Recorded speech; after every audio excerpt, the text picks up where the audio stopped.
देखिए हर खबर यहीं पर, सब्सक्राइब कीजिए TV9 भारतवर्ष।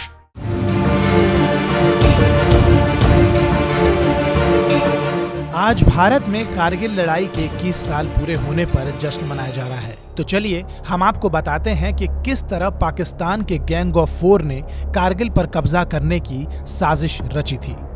कारगिल की लड़ाई में भारत ने पाकिस्तान को धूल चटा दी थी और कारगिल की पहाड़ी पर मुजाहिदीन के भेष में चढ़े पाकिस्तानी जवानों को खदेड़ दिया था।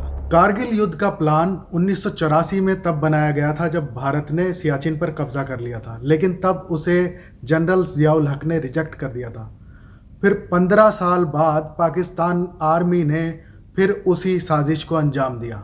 मशहूर पाकिस्तानी पत्रकार नजम सेठी ने पाकिस्तानी चैनल जियो टीवी को दिए एक इंटरव्यू में पाकिस्तान की साजिश की पोल खोल कर रख दी कि किस तरीके से पाकिस्तान के 15 साल पुराने प्लान को 1999 में पाकिस्तानी आर्मी के चीफ जनरल मुशर्रफ ने अमली जामा पहनाने की नाकाम कोशिश की।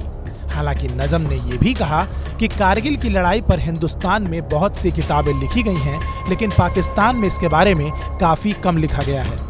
कहते हैं इसकी खबर तत्कालीन प्रधानमंत्री नवाज शरीफ को भी नहीं दी गई थी। पाकिस्तानी पत्रकार नजम सेठी के मुताबिक उस दौरान पाकिस्तानी सेना के डीजीएमओ ने सर्दियों में कारगिल पर कब्जे का प्लान बनाया, जब सेना नीचे होती है और बर्फीली चोटियां खाली होती हैं।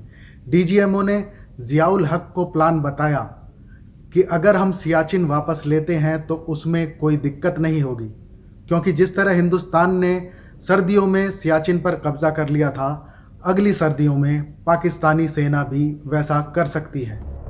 नजम सेठी ने बताया कि जब पाकिस्तान में जनरल जियाउल हक का राज था, तब 1984 में भारत ने सियाचिन की पहाड़ियों पर कब्जा कर लिया था, लेकिन जियाउल हक ने इसकी जानकारी पाकिस्तान की आवाम को नहीं दी थी, क्योंकि ऐसे में उन्हें अपने खिलाफ देश में गुस्सा पनपने का डर था।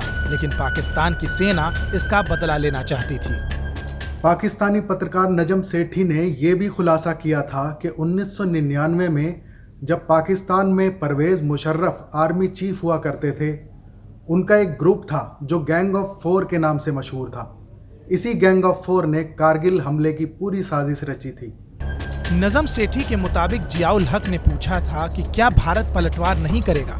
डीजीएमओ ने समझाया कि हम सियाचिन में जाएंगे तो कश्मीरी बॉर्डर पर फायरिंग हो सकती है, ऐसे में हम वहां पर मुजाहिदीन को भड़का सकते हैं और इससे भारत के लिए मुश्किल खड़ी हो जाएगी। लेकिन जियाउल हक को ये प्लान पसंद नहीं आया और मामला टल गया, क्योंकि उस दौरान पाकिस्तान का अफगानिस्तान बॉर्डर पर भी तनाव चल रहा था और जियाउल हक ऐसे हालात में भारत से पंगा लेने की हिम्मत नहीं जुटा पाए थे।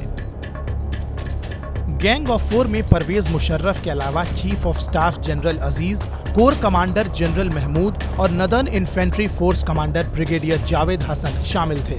गैंग ऑफ 4 ने प्लान तब बताया जब 1998 में नवाज शरीफ और अटल बिहारी वाजपेयी दिल्ली लाहौर बस सेवा की शुरुआत करने वाले थे, लेकिन परवेज मुशर्रफ को ये मंजूर नहीं था। पत्रकार नजम सेठी ने कहा कि अक्टूबर 1998 में गैंग ऑफ 4 का प्लान तैयार हुआ था। जनवरी 1999 में 200 लोगों को मुजाहिदीन के भेष में ट्रेनिंग देकर ऊपर भेजने को कहा गया।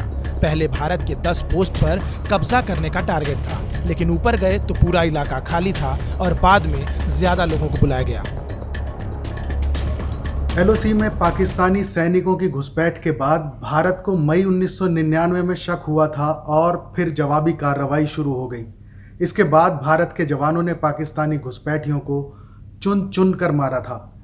इस लड़ाई में पाकिस्तान की शिकस्त हुई और उसे कारगिल की पहाड़ियों को वापस लौटाना पड़ा था। TV9 नेटवर्क 5 भाषाएं, हिंदी, तेलुगु, कन्नड़ा, मराठी और गुजराती। 48 करोड़ इंप्रेशंस। देश का number 1 news network TV9 network.